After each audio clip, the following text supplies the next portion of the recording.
শুভ সন্ধ্যা বন্ধুরা। ঘরে থাকা কিছু সামান্য উপকরণ দিয়ে আজ চাউমিন বানিয়েছিলাম, সেটাই আপনাদের সাথে শেয়ার করলাম। প্রথমে কড়াইতে জল গরম করে তার মধ্যে অল্প পরিমাণ লবণ আর কিছুটা সাদা তেল দিয়ে তারপর চাউমিনটাকে সেদ্ধ করতে দিতে হবে।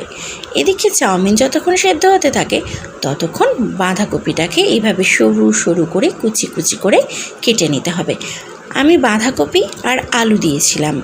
আপনাদের কাছে যদি ক্যাপসিকাম থাকে, গাজর থাকে, যে ধরনের সবজি আপনারা খেতে পছন্দ করেন আপনারা তাও অ্যাড করতে পারেন।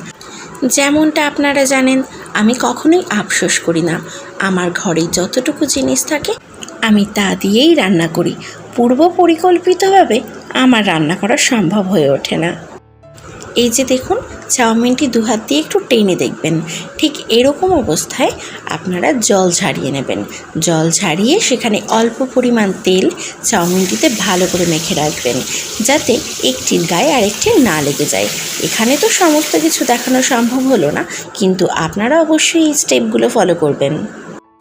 আমি তেলের উপরে পেঁয়াজ, কাঁচা লঙ্কা কুচি দিয়ে আগে থেকে ভেজে রাখা বাঁধাকপিটাকে দিয়ে দিলাম। তারপর চাউমিনগুলোকে সেখানে দিয়ে এভাবে ভাজতে থাকলাম। এবার দেখুন, আলু ও আগে থেকে ভেজে রাখা ডিমটিকেও তার উপর দিয়ে চাউমিনটিকে ভালো করে নাড়াচাড়া করে নিলাম।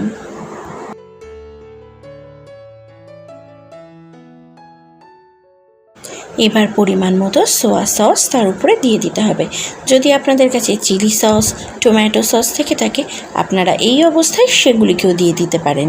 এইভাবে বেশ কিছুক্ষণ নাড়াচাড়ার পর হয়ে গেল চাউমিন রেডি। বানিয়ে ফেলুন ঘরোয়া উপায়ে সুন্দর স্বাদের চাউমিন। আর কেমন হয়েছিল তা আমাকে কমেন্টে জানাতে একদমই ভুলবেন না।